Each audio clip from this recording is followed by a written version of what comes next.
Welcome to the show. This is episode 5 of the NeuroMarvels. Hello, everyone. I'm Dr. Gwen Palafox, a neurotypical psychologist who has a bunch of fun with Dr. Dana Waters. I have fun too, and I'm Dr. Dana Waters. I am an autistic psychologist, and I can't believe it's episode 5 already. How did we get to episode 5? I mean, when you're having fun, well, time flies. Yeah. Hey, so today we wanted to do something a little different. You know, we've been hitting some kind of heavier topics lately, and we wanted to have a little fun today by talking about Moon Knight. Yeah. Really, you know, and the psychological themes and topics and ideas that I think Moon Knight really, really hits. And so, I don't know, Dana, you want to take it? Yeah, you know, I thought about it when we were mulling over topics, and I did finally watch that. For those that don't know what this is, it's a Marvel character, right? It's based in the Marvel comic books. It doesn't sandwich in the other Marvel movies that people are probably familiar with like the Iron Man and those kinds. But it's on Disney. It's a six part, I think it's 6 episode. You can watch it on Disney Plus, and it's really a character study about a guy named, at least initially, Stephen Grant, right? Which I thought was kind of funny because I think isn't that the name of the guy who's in Jurassic Park? Isn't Dr. Grant? Stephen Grant? I think so. Yeah, okay, yeah. But it leads us through. I don't want to give a lot away, but you can read about it and know that the character is what we used to call multiple personality, and we call now dissociative identity disorder. And the reason we decided to talk about this on a podcast that's about autism and neurodiversity was that one of the aspects of this character really could fit into a neurodiverse lens, right? Mm-hmm. So we thought we could talk about a little bit about DID, dissociative identity disorder, and a little bit about one of his alters, what we refer to them as one of his personalities, as separate people in him, if you will, as probably being on the spectrum. And then there's just a lot of theme of balance. Do things balance in your life and so on? That kind of archetype seems to permeate throughout the whole movie. And that's certainly something we've talked about in the first 4 episodes to some level, right? Yeah. How do you, as a person moving through the world, how do you balance various aspects of your life? And sometimes we deliberately think about those balances, and other times we don't, or they get our attention when we're not balanced, right? That's more, you just recently went on a vacation and hit the reset button, and a lot of times, you know, that's how we get balance, or eating well or exercising or whatever. So there's all kinds of things I think that we can pull thematically into it. That and the fact that the series is just unbelievably outstanding to watch. Visually, it's visually story's strong. It's just, there's a lot of cultural aspects to it that Disney did a lot of research on and are very grounded in expertise with folks. And they did a lot of research on autism and DID and represented it really well. I mean, I've seen so many movies and TV shows that do it in just this stereotyped, icky sort of way, and they did a really good job with it. Yeah. Kind of going back to that balance too piece. You know, the idea of the role of stress in one's life, you know, and how do you manage that stress? Are you aware of that stress? How do you manage that stress? And when the stress becomes overwhelming, bigger than yourself, you know, now we're really, you know, flirting with trauma pieces and what that does for a psyche. You know? So that's the antecedent, if you will, to someone who dissociates, right? I mean, most people at least have a basic idea what dissociation is. It's that feeling of kind of floating out of your body when something really horrible is happening, or not being attached to affect while something bad is happening. And I think we've talked about that in here, the difference between dissociation and shutdown. So what happens in dissociative identity disorder is it happens when people are younger. So I have yet to hear of a case where someone would develop DID who went through trauma as an adult, right? Yeah. So the idea is, and we've touched on complex trauma in other episodes, is trauma that's somewhat chronic, somewhat episodic, and happens over early and formative parts of the lifespan, so that they really do, it gets entrenched in personality again, like we've talked about with complex trauma. But with DID, the trauma is so overwhelming, and or the person who's going through this, the coping mechanisms they're using to deal with it aren't working. And so what someone actually does is they start to parse off an aspect of themselves, right? And that's why we call it a multiple personality. Now, we all have aspects of ourselves. I'll do work with folks that I learned in doing psychodrama that's called parts work. And I always have to preface this with, I'm not saying you're DID. We all have aspects like our work self and our self with friends and, the self that geeks out on Marvel movies and that kind of thing, right? But we're aware of those selves, and we can flip back and forth between those things all the time. In DID, these are really, in and of themselves, fully formed personalities that are not necessarily aware of each other. Now, sometimes people can be DID and aware that they have alters or separate selves, but more often than not, they're not aware of it. And then the long-term work becomes having them become aware of it, and then doing what we call integration work so that the parts are aware of each other. So in the movie, this is happening at the beginning, and the main character doesn't know this. One alter knows, but the other doesn't, that there's more than one person in there. And so what you see in DID are things like, and I've worked a lot with folks that are DID, where the shift isn't like it is in the movies, and they do an effect in the movie where his kind of eyes roll back and you hear this weird sound, and then he goes into another personality, and that's really more for effect. It's usually a little bit more subtle than that, but folks do talk about losing chunks of time. Like in the movie, there's one thing where he thinks it's Friday and it's really Sunday, and he's really disturbed by what happened to, Saturday. His date, or his poor date. Yeah, he missed his date, right? He misses his date. And so those kinds of things, those kind of cues. And if this has happened from an early age, just like autism, people learn to mask. People learn to hide it. Don't tell others about it. And if it's not super severe, like you'd see in some, the person is depicted in the really old movie Sybil, which is a really excellent movie to watch still, although it's dated. People can actually function fairly well, or they don't function at all. These are folks that will come to you, haven't been able to hold a job down. As you can imagine, losing chunks of time, losing access to certain parts of your memory could be problematic in a workplace and things like that, right?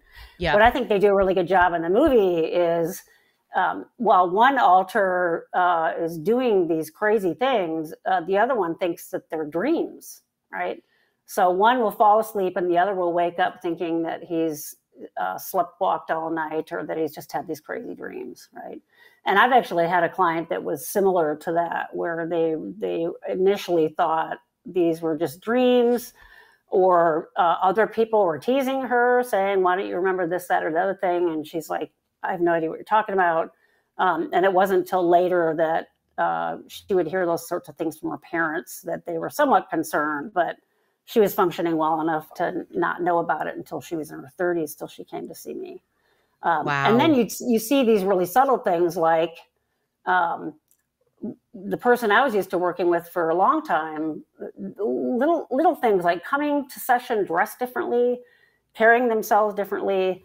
The voice might be a little bit different, right? And something just isn't quite the same. And then you start to talk to them. And if you mention names and things like that, they might actually use different names if they're somewhat integrated. Or in the case of Moon Knight, you've got Mark, who's the other side of Steven's character, who does know that Steven exists.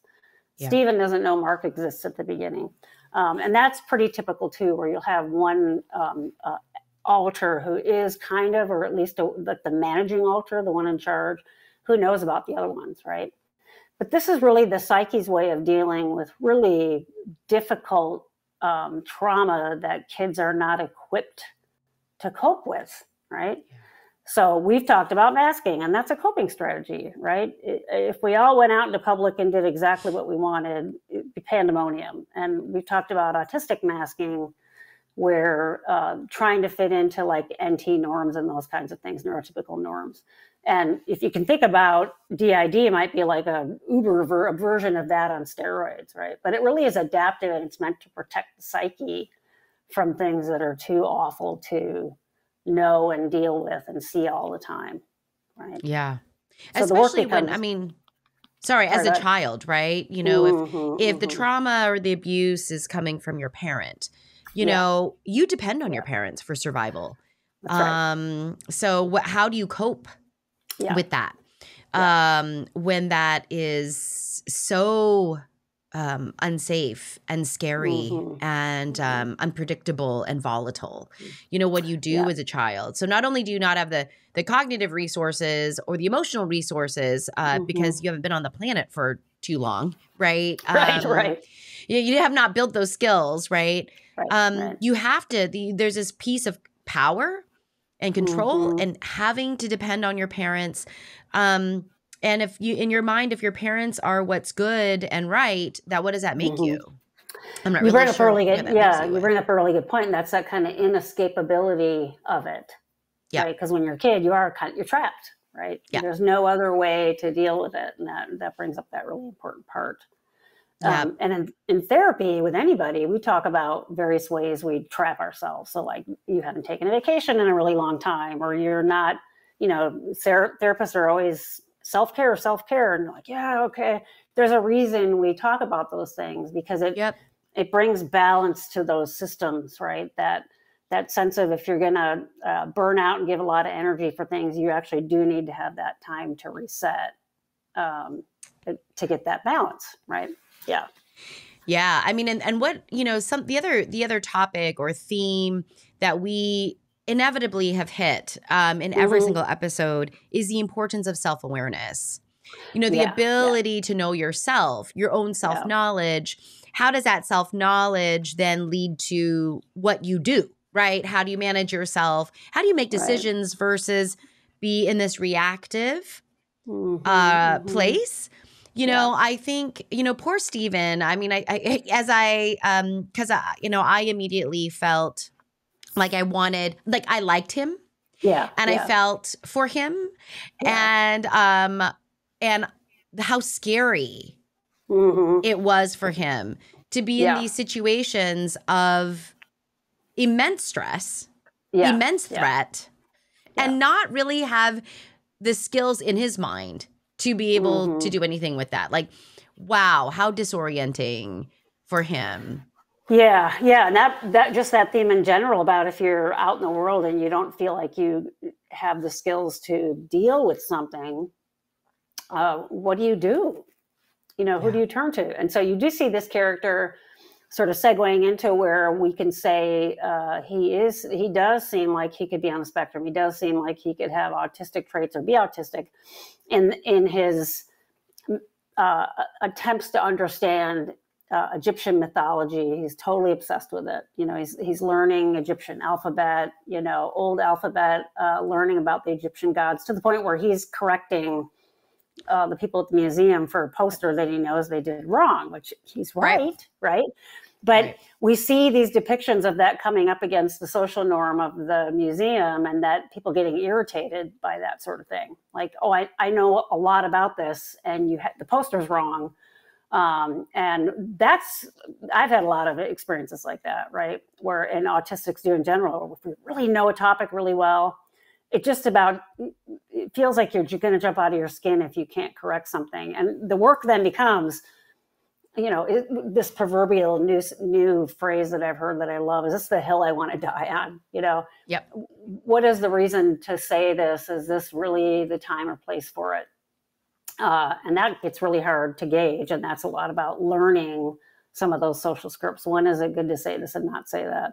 And I'll joke with my colleagues, and we're in a meeting, and I'll say, yeah, I know I seem like I might be impulsive when I come in and talk about stuff, but for everything I actually say, there's like 10 things I haven't. Yeah, right. Yeah. You're like, actually, it's very controlled. It's a very controlled me. Exactly. I mean, Dana, you bring up impulse control. I mean, impulse control means that you have an awareness of who you are in the context that you're in. Yeah. And that you've already done some cognitive work with what the potential outcomes could be. And exactly. I mean, it's tiring. Yeah. I mean, I think that's why masking yeah. can be so exhausting, right? Absolutely. Yeah. And then it's hard to stop the brain, the braking system of the brain being like so in the front of our brain, the very kind of more developed parts of our brain, if you will. That braking system is something that I think really builds over time. Like you don't necessarily have that early on when you're little.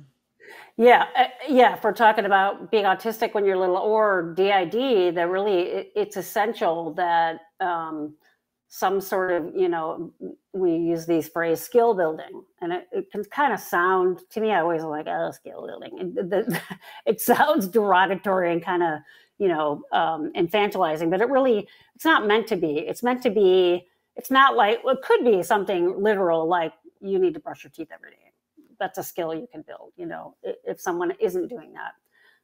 It can also just be like that thing, like, for every 10 thoughts you have, you want to weigh them in your head and figure out which one is most salient, and you don't have to say the other ones. But then there's all these other layers of that. Like, then do I feel fully seen? Am I really presenting my true self forward, right? And then, I'm not, being DID is actually still very rare compared to just about everything else that's in the DSM. Being autistic is less rare. But what isn't rare at all is just humans having this constant, again, that balance of how much of me do I put out there, especially if you're like really passionate about something, excited about something. How much of that do I put out there? And how can I find other people that will humor me and let me do my thing, right? Yeah. So I'm sure Stephen ends up getting that job at the museum because he's so interested in these things, thinking everybody else will be too. But when you're a gift shop manager or a security guard, you don't care. Probably if he would actually been able to talk with archaeologists, they would have been able to. Or a docent together. Or like exactly. Yeah. Right. If he really wants to be a docent, they won't let him. He's not dependable enough. He doesn't get to work on time enough. Yeah. Well, and I think it's important, like for us, just in the context of this episode anyway, to say, DID and autism, their origin stories are different. Right. Oh, yes, absolutely. Yeah. And we know that autism is a neurological thing, right? What we do know is that the vast majority of people who are autistic have traumatic symptoms at some point. And that's more having to do with living and being this creature that isn't in a pond that's friendly to you, right? So, in this neurotypical world, that's stressful. Being uber wired to all these sensory inputs is stressful. So we do tend to, I've yet to work with someone who is autistic that doesn't even at least have some of that. Whether they reach a whole PTSD diagnosis, not necessarily, but certainly have those trauma things. Whereas DID really is this massive, really elaborate, really entrenched way to cope with, like you said, early trauma, inescapable trauma, and trauma that the child feels like they have absolutely no efficacy over, right? Yeah. And that's also why one of the pieces in working with kids and adults who are autistic is, how do we put you in the driver's seat? I mean, it's some of that's deliberate because we're trying to get at that central focus of not being in control that is at the base of so many things we see in the DSM, right? Anxiety things and all these other things. But how do you do that in a way that isn't, controlling with a capital C, where now you've got control issues? How do you do that, right? I always use the analogy with my clients about, I've never actually been surfing, but I've body surfed waves, but this is how I imagine surfing, right? It's the perfect mix between having efficacy, controlling your own body, because you're controlling balance, you're deciding what wave to take, you're deciding how long to stay on the wave, but you really have to have that efficacy to stand up and stay balanced. But you can't control which wave is going to come. You can't control how big it's going to be. You have to ride with the wave. You can't make the wave go in a certain direction. And that's that, again, that balance piece. And that's really a lot of what life is like. How much can I control? How much can't I control? Right. And it's this proverbial, Jung talked about yin and yang, and this idea of ebb and flow is in almost every culture at the base of it, and it's really about that idea of balance. Balance. And another thing that this reminds me of, I speak to my clients a lot about that kind of range of comfort. What is, we spoke about this, and we touched upon this when we were talking about masking and sensory insensitivities, right? Mm-hmm. This idea of, do you understand what your range of comfort is?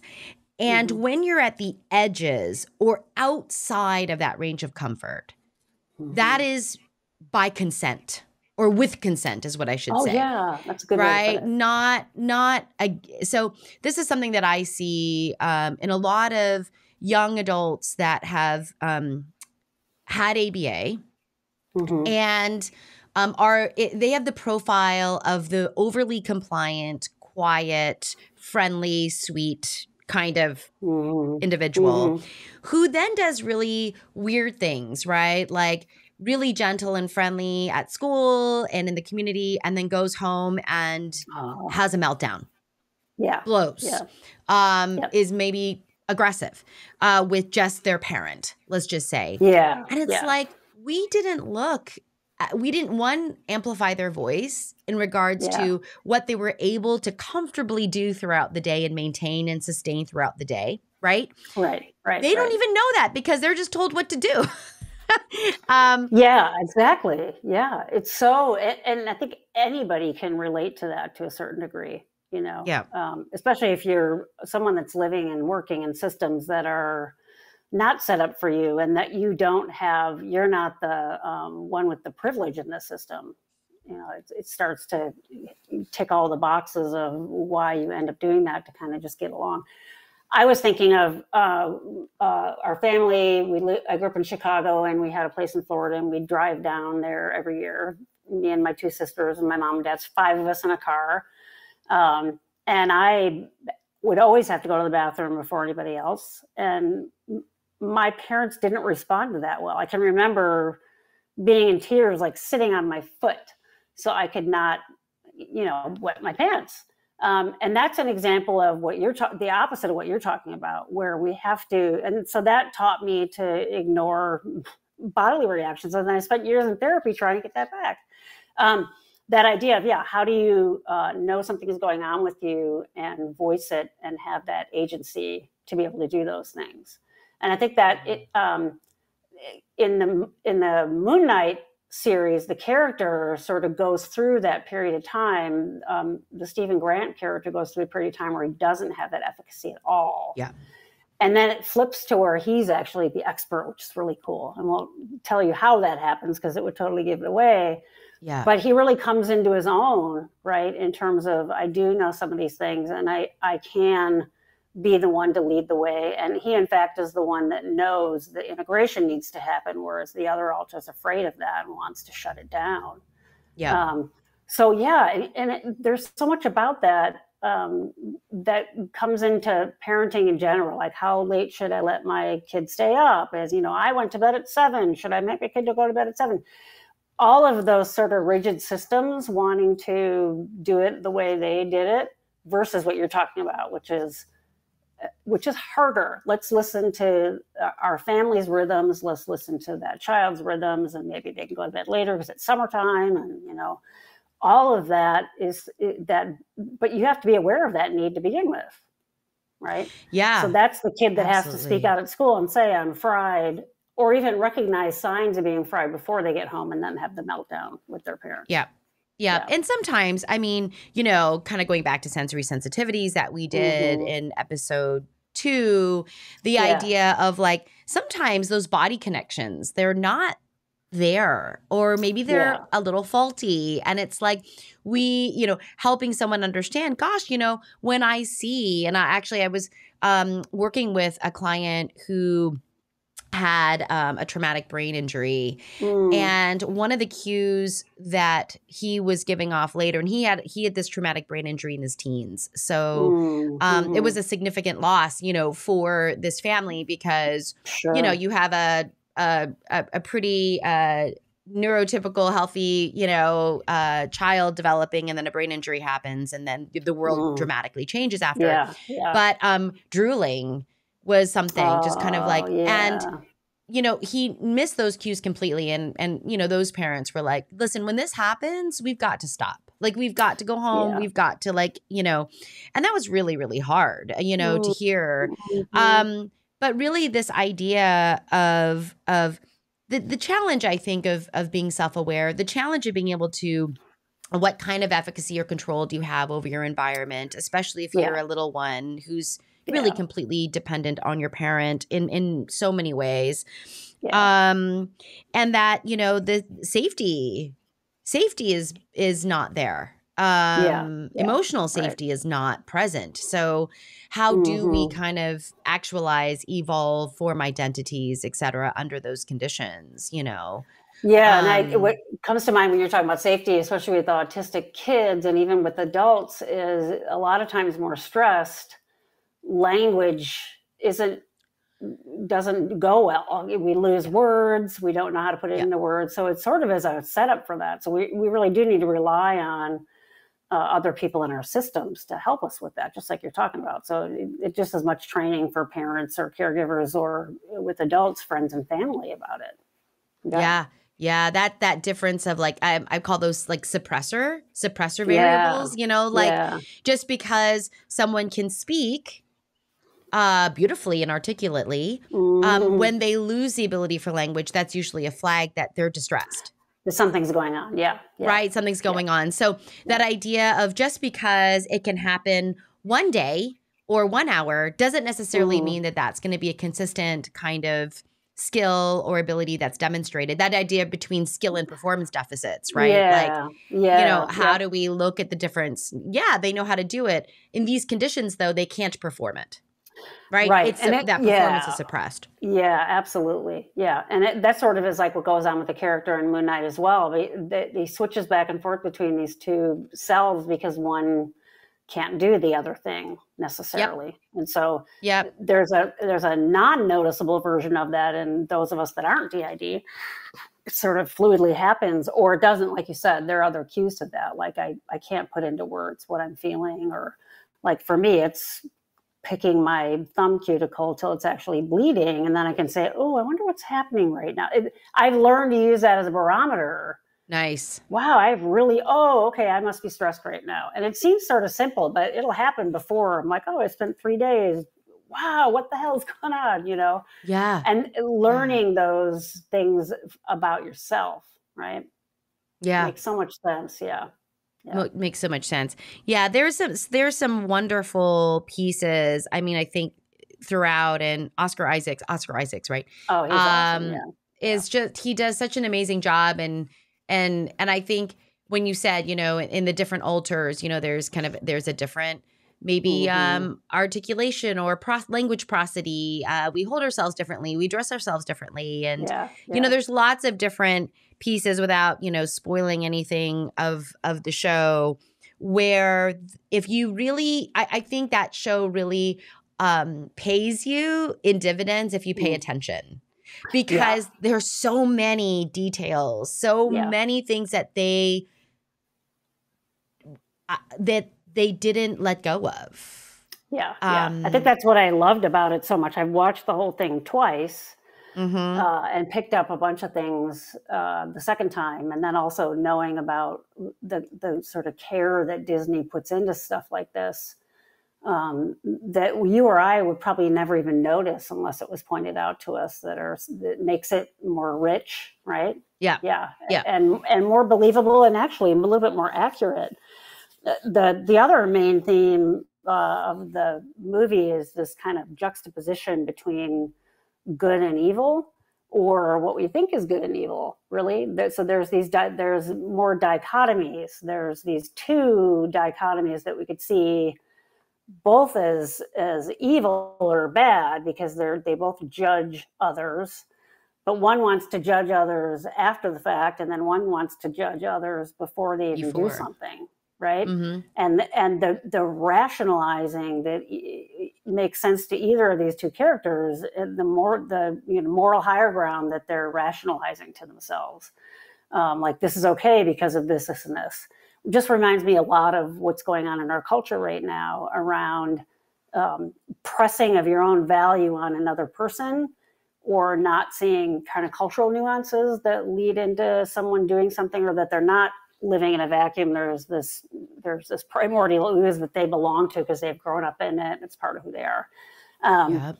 And how do those aspects of ourself coexist?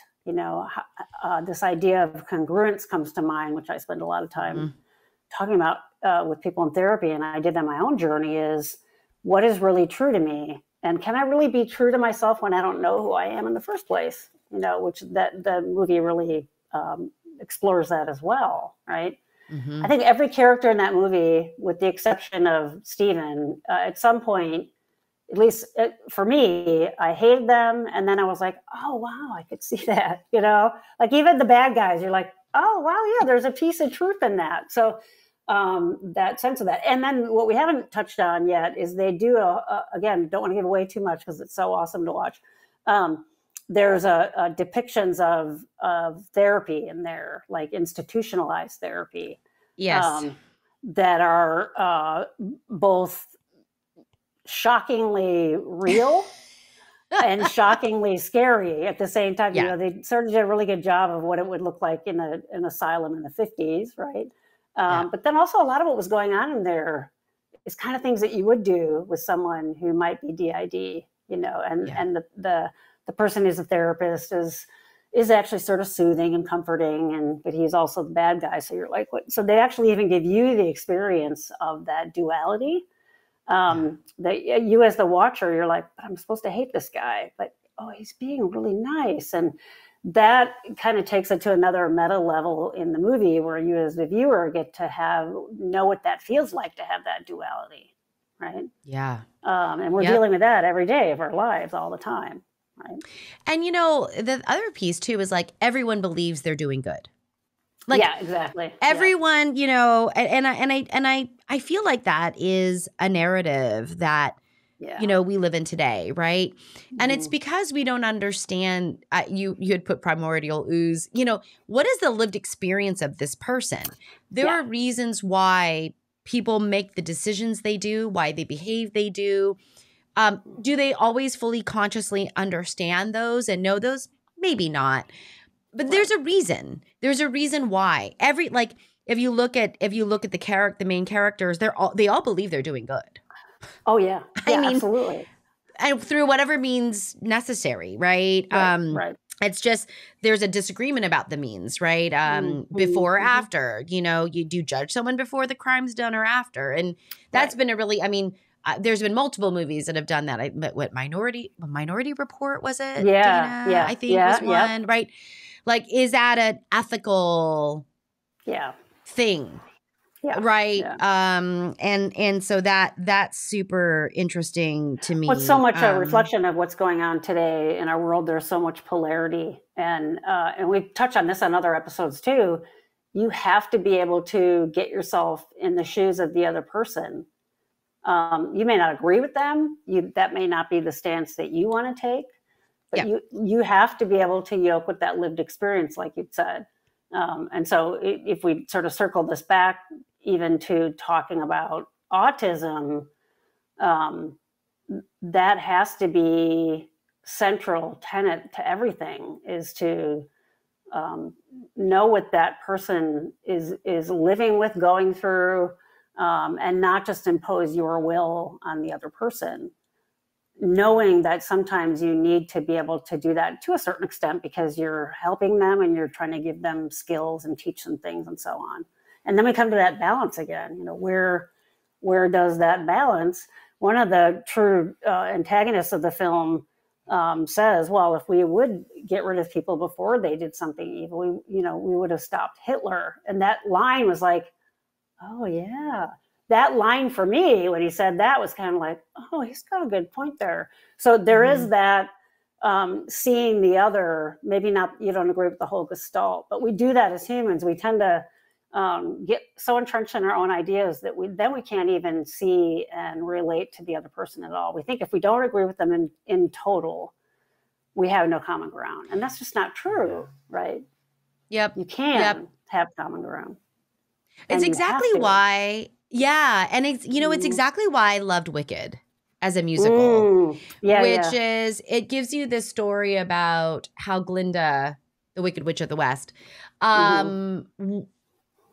why she looked like, or why she had this reputation, right? Why other people perceived her this way. But the story's all about her lived experience, really, up until, what we know about her, which is, putting a house on Dorothy, but or the aunt or whatever. But, this to me is so critical, like this understanding, right? And it's really why you and I, in many ways, we're very motivated to do a podcast together. It's how do we bring, as two psychologists from two different neurological, and I don't mean to be so categorical about it, but with, different neurological profiles, how do we come together to understand and hold with curiosity and fun? Like today's a fun way to look at psychological concepts, psychological themes. How do we do that in a non-judgmental way? And I think judgment is making decisions with limited pieces of information. And a lot of times those are from our biases. I mean, in our training, Dana, how much encouragement and exercise did we have in analyzing our own biases? Our own personal biases before we get into therapy. And what are our assumptions? It's supposed to be there all the time. All the time. Exactly. All the time. That's right. Because our job is not to tell people what to do. Our job is to help people understand themselves so that they can make informed decisions and choices about their life. And that doesn't change with someone who is neurodivergent. Right. Yeah. Right? It's the same concept. And that's, I said this the other day to a family. I was like, just because he is not able to communicate his thoughts, his desires, his wants freely, easily, doesn't mean he doesn't have them. That's right. Right? So how do we amplify that voice in however way that voice can come? I love that, because our part of our culture is like, in a hurry. I found myself, we were watching a baseball game the other night, and they had a guy over here talking while the game was going on. And I was laughing, and I said to my wife, I said, he's one of those people that just talks a little bit too slow. Everything is just a little, but it's not like super slow where you could say speed up. It was just on the edge of that. And I was like, find myself getting really irritated. I'm just say it. So there's even like those kinds of things that happen within us that we do judge. We were given and we evolved to have this thing of judgment, mostly like to keep us alive, right? We can judge dangerous scenarios and things like that. And we make judgments all the time, every day. It helps us get through our day without being crippled and paralyzed because we're overwhelmed by everything. To deliberately sit back from that and not rush to the judgment or have our idea of what's going on be so rigid that we can't see anything else, right? Yep. I've been working with a client whose sibling doesn't believe abuse happened to them when they were younger. And my mind is sort of blowing around that, because I said, well, what? It's not their trauma, it's yours.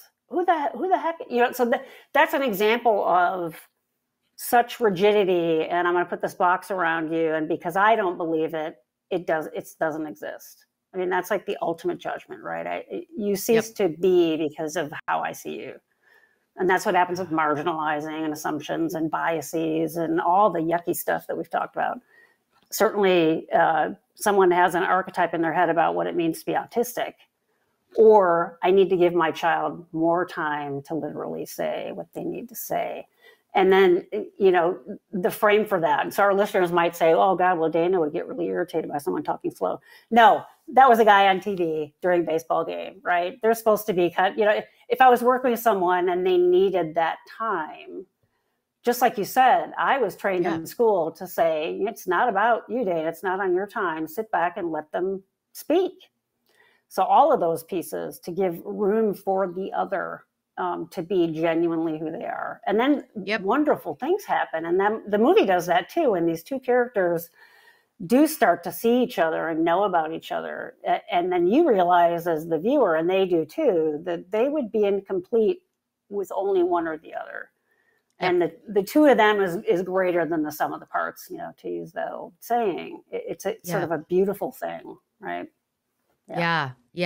And it's really cool to see alters in their own bodies. Like, to me, it was, you know, because usually it's so, it's more symbolic, right? You know, it's not tangible. So to be able to see that, or just the way that alters were represented in mirrors, you know, like in you know, how that was so fascinating to me, because it was a way to educate or provide a tangible experience for the audience to see that they're separate and distinct, in my mind, versus a figment of his imagination. Like, and that was really cool to see. Plus, you know, Oscar Isaacs is so phenomenal at that.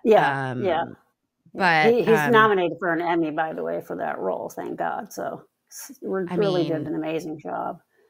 It's so subtle too. Aside from that thing that they do where his eyes kind of roll back, the characters themselves, and he talked about, and you can see it. Stephen is a little bit more like curious about the world. And he's a little more, what I would say, kind of naive, and you know, and the other guy's seen some crap, you know, and he said literally like his eyebrows would go down and he'd have a harsher face when he was being Mark versus Stephen. He said he'd raise his eyebrows, and then watching it the second time, I'm like, oh, there it is. But it was this beautiful, subtle, energetic change. And I see it in people when they're in a group of other people or family members or whoever it is that see them, like really see them for who they are, giving them time to speak. Or mourning the loss of a kid they used to have pre-head injury, but also knowing we can't rewind the clock. What do we do now? You know, how do we be graceful with him now? All those kinds of things. Yeah. I mean, the word that rung in my mind was acceptance. And how hard that is, right? How hard it is to accept the now or the current or whatever it is. You know, you brought up these ideas of like integration. The opposite of integration for us would be compartmentalization, you know, at its extremes.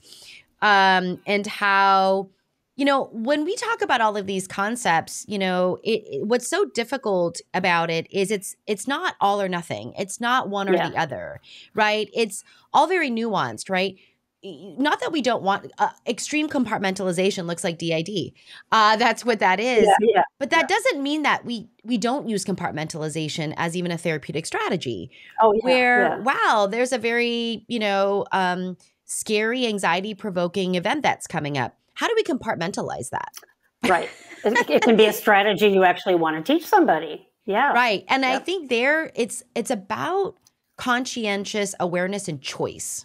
Like, because right in DID, it's not necessarily controlled. It's not like I'm making that conscious choice to, right? It's not until like Mark and Steven get to know each other and they start to tap. They start to tap into each other. Like, you go, okay, fine, you go, right? What, right? Like, you're better at this than I am, or you know, or whatever that is. It's not, because I think DID it's you know, more classically, it's what happens in the beginning, the first episodes versus the last episodes of the show.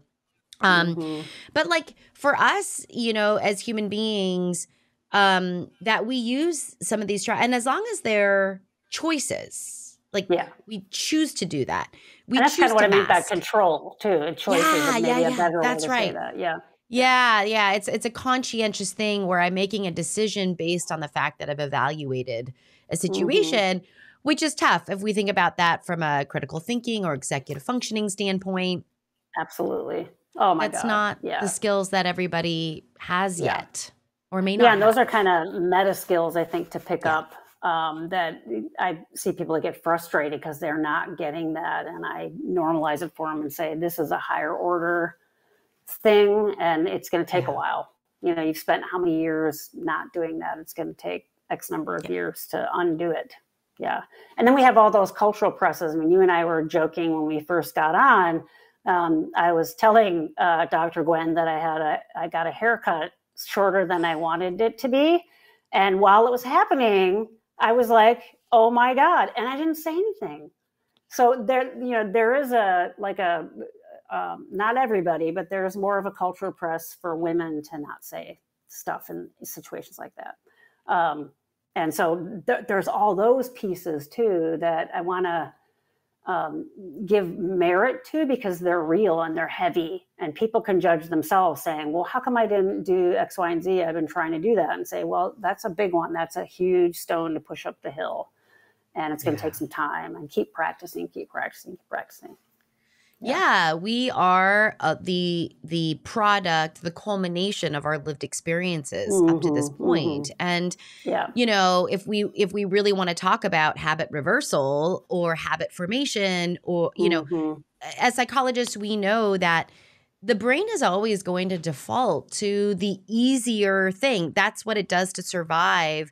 So if the pattern, even though it's not healthy, but it's familiar, and it's the easy route, that's where the brain goes. And it's not until we develop something equal to or stronger than from a skill or a habit-based perspective that will go away. And then we know that that neuron itself doesn't even die off. It might atrophy, but it's still there, you know, and that really speaks to, you know, why addiction's very difficult to kind of you know, or if you're things fatigued, like this. the old way comes back all of a sudden. That's it. Yeah. So, you know, psychology is not a concrete black and white kind of area, which is why I think it's fascinated me as a child.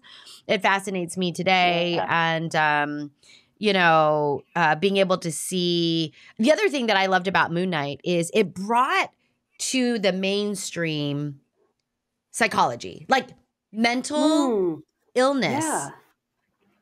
And not that I'm trying to say mental illness in a derogatory kind of way, but that DID is serious. It's not like you know, but it brings it to this place that is curious and trying to be accurate and entertaining. In you know, it is what it is. So the judgment piece is out. Yeah.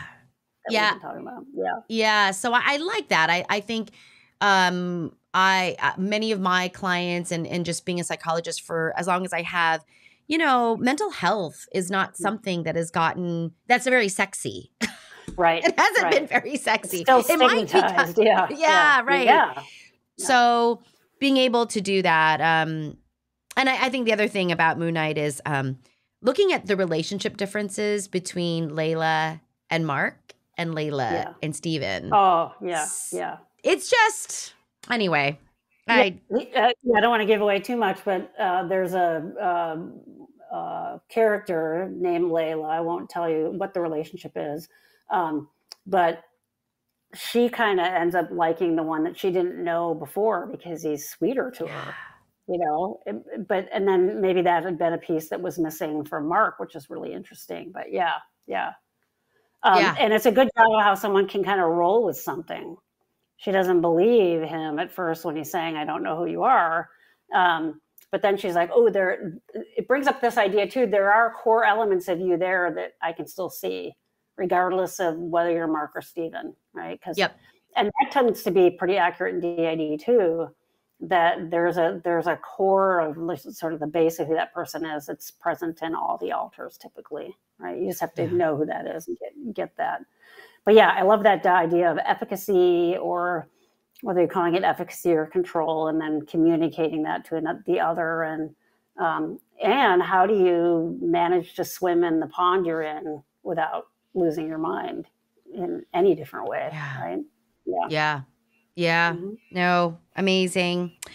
Well, Dana, and for our audience out there, hopefully you like that Dana and I, doing something fun or enjoyed. Yeah, do something fun. I mean, Dana and I love this kind of lore and mythology, and which is a big reason why we're called the NeuroMarvels. And so we hope that, and if you liked, for those of you out there, if you liked this episode or you liked our episodes, please leave a comment, give us a rating, give us a thumbs up if you're on YouTube. That really helps us in our channel. And so only if you feel compelled to do so. But if you do, we would appreciate it. And if always, if you have topic requests, please put them in the comments. Yeah. And if there's something that resonated with you in regards to the Moon Knight series and what we spoke about, leave it in the comments below. We would love to, we'll read them and we'll integrate them for sure. Great. All right, everyone. See you in the next episode. Bye.